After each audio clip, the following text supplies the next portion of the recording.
Hello friends, my name is Mahipal Singh. I welcome you on Guidely YouTube channel. So आज जो हम part पढ़ने वाले हैं वो है कि नॉन परफेक्ट स्क्वायर के रूट्स कैसे निकालते हैं। कि अगर मान के चलो आपके पास 11 का रूट निकालना पड़ जाए, राइट? तो नॉन परफेक्ट स्क्वायर के रूट्स कैसे निकालेंगे वो कैलकुलेशन आपको 2 पॉइंट तक आज मैं समझाऊंगा। और बहुत ही मज़ेदार कॉन्सेप्ट है, स्पेशली जो बैंकिंग का प्रिपरेशन कर रहे हैं, सिंप्लीफिकेशन के लिए बहुत ज़रूरी होता है। और किसी भी एग्जाम के लिए ये बहुत जरूरी है, एटलीस्ट आपको ये चीजें आपको आनी चाहिए, राइट? तो सबसे पहले मैंने मान के चलो कि मेरे को अगर रूट 36 निकालना है, तो मेरे को पता है रूट 36 निकालना बहुत डिफिकल्ट काम नहीं होगा। बिकॉज ये क्या होगा, 6 into 6 होता है, तो आपके पास 6 स्क्वायर बन गया, तो आपको पता होता है कि 36 का जो रूट निकालना है तो वो 6 आना ही आना है, क्योंकि ये परफेक्ट स्क्वायर है, राइट? लेकिन अगर मान के चलो, अगर आपको रूट 39 निकालना है, तो रूट 39 निकालना है तो आप इसको कैसे कैलकुलेट करेंगे अप टू डेसिमल्स। सो ये पार्ट आपको सीखना है, राइट? तो जो भी नंबर का आपको कैलकुलेशन करना है ना, तो इसको आप दो तरीके से लिख सकते हो कि इसके नियरेस्ट परफेक्ट स्क्वायर रूट क्या है। या तो 36 हो सकता है, तो 36 + 3 लिखना पड़ेगा इसको। या फिर आपके पास क्या हो सकता है, यह हो सकता है आपके पास 49, तो 49 में से माइनस आपको 10 करना पड़ेगा। तो या तो प्लस के साथ जाना है या तो माइनस के साथ जाना है। अब इनमें से बेस्ट एक्यूरेसी के साथ कैलकुलेशन कौन करने वाला है? जिसकी वैल्यू ये प्लस माइनस में जिसकी वैल्यू कम होगी ना, वो बेस्ट एक्यूरेसी आपको देने वाला है। अब पहला स्टेप क्या होगा, आपको ये देखना कि प्लस वाला पार्ट ज्यादा छोटा है या माइनस वाला पार्ट ज्यादा छोटा है। तो यहां पर 36 के साथ में 3 ऐड हो रहा है, तो यहां पर प्लस माइनस कम करना पड़ रहा है, राइट? तो I will go with this part. तो कैसे कैलकुलेशन करना है कि रूट 39 का मेरे को डायरेक्टली कैलकुलेशन पता लग जाए। तो देखिए बड़ा आराम से कर सकते हैं। तो सबसे पहले तो आपने क्या किया कि इस वाले पार्ट का रूट निकाल के रख दो 6। अब आपने प्लस लिखा हुआ है ना, तो प्लस लिख दो। और ये जो प्लस में 3 लिखा हुआ था, इसको 3 एज इट इज न्यूमरेटर में रख दो। और ये जो वैल्यू आई है ना, इसको डबल करके यहां लिख दो।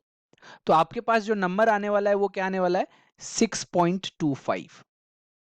क्योंकि ये तो 1/4 बनेगा ना, तो 1/4 बनेगा, तो यहां पर इसकी वैल्यू जो नियरेस्ट वैल्यू आएगी ना, तो 39 की जब आप कैलकुलेशन करेंगे, इवन आप कैलकुलेटर से चेक कर सकते हो क्या ये 39 के नियरेस्ट वैल्यू में आ रहा है। और अगर मैं 49 माइनस करता, राइट, 49 माइनस 10 करता, तो 7 - 10/14 करना पड़ता। उससे आपकी उतनी एक्यूरेट वैल्यू नहीं आती जितनी एक्यूरेट वैल्यू ये दे रहा है। वो भी 6 पॉइंट समथिंग देता, बट जो वैल्यू छोटी होती है प्लस माइनस में, वो ज्यादा एक्यूरेट वैल्यू देता है। और बहुत ज्यादा इसमें बहुत ज्यादा डिफरेंस नहीं होगा आपका, राइट? आई होप आपको ये वाला पार्ट समझ में आया। सबसे पहले पार्ट क्या करना है, आपको ये देखना है कि इसके नियरेस्ट स्क्वायर रूट जिसका निकल सकता है वो वैल्यू कौन सी है। तो या तो 36 हो सकती थी या तो 49। तो 36 में +3 करने से ये आ जाता है, और 49 में -10। तो प्लस माइनस में से कम कौन सी वैल्यू है उसको चूज करना है। तो 36 का जो स्क्वायर रूट निकलना था उसको एज इट इज रख दो। अब जो एक्स्ट्रा वाली वैल्यू थी उसको प्लस में लिख के, क्योंकि प्लस आ रहा है तो प्लस लिखेंगे, माइनस आएगा तो माइनस लिखेंगे। और जो आपने स्क्वायर रूट निकाला था उसको डबल करके यहां पर रख दो। अब आप कैलकुलेटर से चेक कर लेना, 6.25 के लिए आपकी जो वैल्यू आएगी वो 39 के एकदम नियरेस्ट वैल्यू होगी। आई होप आपको ये वाला पार्ट क्लियर हो गया। अब देखिए एक और वैल्यू आपको समझाता हूं कि जैसे मान के चलो 13 है, राइट? तो 13 के नियरेस्ट में क्या हो सकता है, या तो मैं कहूं कि 16 - 3 लिखूं, या फिर मैं क्या कहूंगा, या फिर मैं ये वाला पार्ट कहूंगा कि या तो 9 + 4 भी तो लिख सकता था। अब दोनों से देखना नियरेस्ट वैल्यू कौन सी देगा, नियरेस्ट वैल्यू ये देने वाला है, तो एक्यूरेसी इसकी ज्यादा बेटर होगी और बहुत आसानी से कैलकुलेशन होगा। कैसे होगा, आपने 16 का तो एज इट इज कैलकुलेशन कर लेना है, 4 आ गया माइनस। अब इस वाले पार्ट को आपको न्यूमरेटर में रखना होता था, तो न्यूमरेटर में रखा। अब इस वाले पार्ट को आप ये अब डिनोमिनेटर में क्या रखना है, जो आपने परफेक्ट स्क्वायर कैलकुलेट किया है उसको डबल करके यहां रखना है। तो देखिए यहां पर जो कैलकुलेशन आएगी वो क्या आएगी, 4 माइनस, अब 1/8 12.5 होता था, तो 3/8 क्या होगा आपका, 0.375 होगा कि नहीं होगा, 37.5% होता है ना 3/8। तो यहां पर वो फ्रैक्शन वैल्यूज परसेंटेज वाला पार्ट भी काम आ रहा है आपको। तो यहां पर जो कैलकुलेशन होने वाली है वो क्या होने वाली है आपकी, तो ये आ जाएगा 3.625। तो ये बहुत नियरेस्ट वैल्यू होगी, बहुत माइन्यूट सा डिफरेंस होता है। जो आपकी नियरेस्ट वैल्यूज होती हैं उनमें बेस्ट नियरेस्ट वैल्यू आप डायरेक्टली कैलकुलेट कर सकते हैं। अब देखिए इसके साथ क्या प्रॉब्लम थी, अगर ये 4 था ना, तो ये थोड़ी वैल्यू इधर उधर देगा। राइट। तो नियरेस्ट वैल्यू कौन देता है? जो आपका जो प्लस माइनस में कम वैल्यू होती है वो नियरेस्ट देगा। अब इसमें आपको क्या करना पड़ता? इसमें आपको 3 प्लस लिखना पड़ता और 4 एज इट इज रहता। अब 3 प्लस 6, आप जब आप 3 प्लस 4 लिखेंगे ना, तो अपॉन में अब आपको इसको डबल करके लिखना पड़ेगा। तो आपके पास ये जो वैल्यू आती है वो आती 3.66। तो 3.66 का जब कैलकुलेशन करेंगे और 3.625 का कैलकुलेशन करेंगे, this must be the nearest value. ये थोड़ी बड़ी वैल्यू देने वाला है 13 से। आप स्क्वायर निकाल के देख लेना, कैलकुलेशन करके देख लेना, कैलकुलेटर से चेक करके देख लेना। ऐसा आज तक आपको किसी ने नहीं सिखाया होगा। जो चीजें मैं आपको बता रहा हूं, लोगों ने बता के छोड़ दिया है कि प्लस कर लो माइनस कर लो, उसमें से एक्यूरेट कौन सा लेना है वो आपको मैं यहां पर समझा रहा हूं।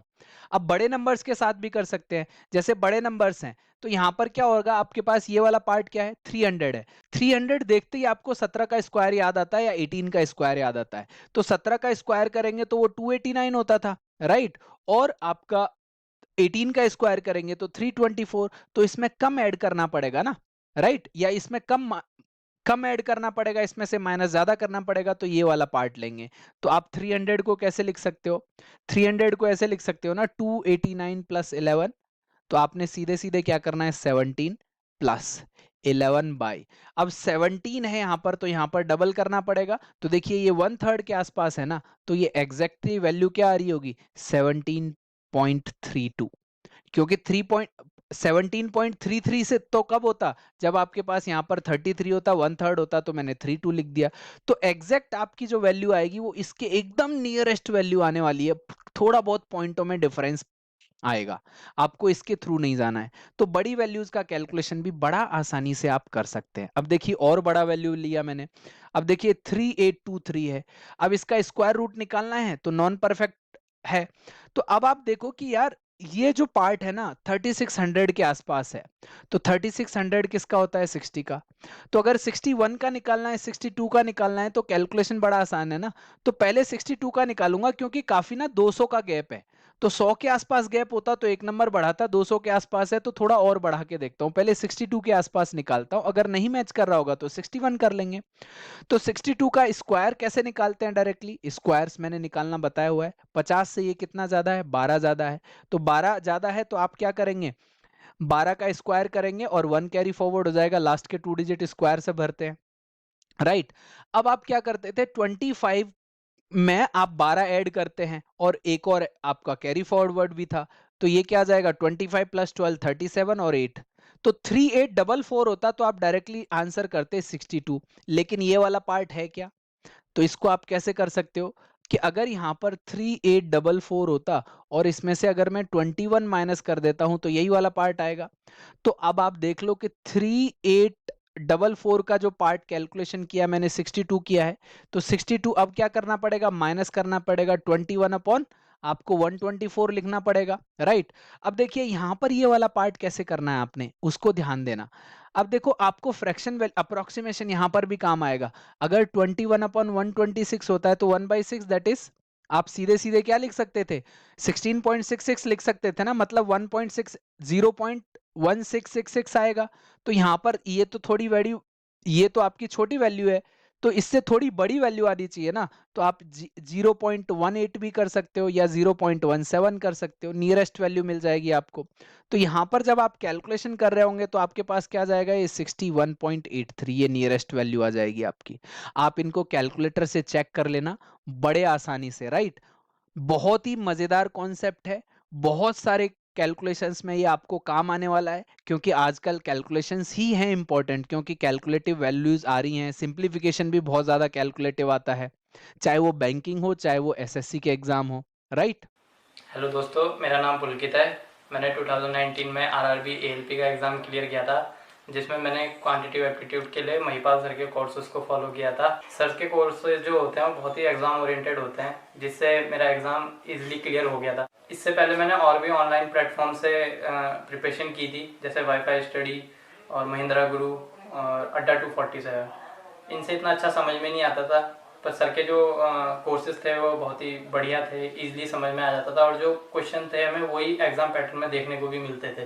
आप भी महिपाल सर को उनके गाइडली यूट्यूब चैनल पे फॉलो कर सकते हैं। उनकी एक बहुत ही बढ़िया टीम है जो बहुत ही अच्छा काम कर रही है, और उनके ऑनलाइन कोर्सेज जो हैं वो बहुत ही इफेक्टिव हैं। मतलब वही क्वेश्चन आपको ज़्यादातर एग्जाम में देखने को मिल जाते हैं। Thank you.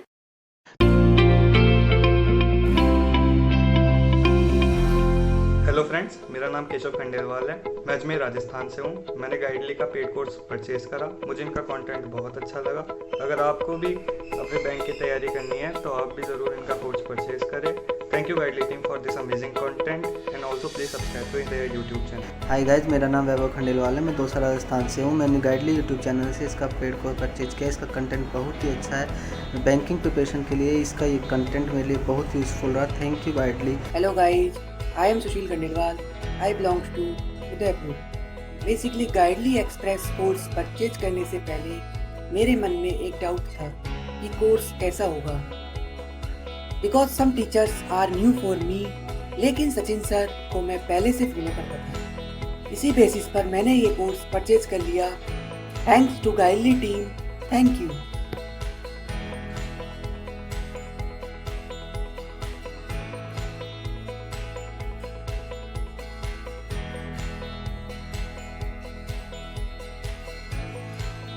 इस वीडियो को सभी फ्रेंड्स के साथ शेयर करें क्योंकि ये बहुत ही वैल्यूएबल इंफॉर्मेशन है किसी भी एग्जाम के लिए। तो share it as much as possible. Thank you so much. Bye bye and take care. I hope आपने बहुत कुछ नया सीखा होगा। Happy learning and share. Share is caring, right? तो शेयर करोगे तो आपका नॉलेज भी बढ़ता है। जैसे मैं शेयर करता हूं तो मेरा डेफिनेटली डेली जो भी मैं पढ़ाता हूं म्यूचुअली मेरा कुछ ना कुछ नॉलेज बढ़ रहा होता है। कभी कोई स्टूडेंट ऐसा पॉइंट बोल देते हैं जो मेरे दिमाग में नहीं आता है। तो जो टीचिंग होता है ना वो म्यूचुअल प्रोसेशन है, राइट? ऐसे ही आपको लर्निंग भी म्यूचुअल है। अगर आप अपने फ्रेंड्स को बताओगे तो वो आपको आपको और भी नई चीजें बताएगा। डिस्कशन करोगे तो नॉलेज बढ़ेगी, right? Bye bye and take care.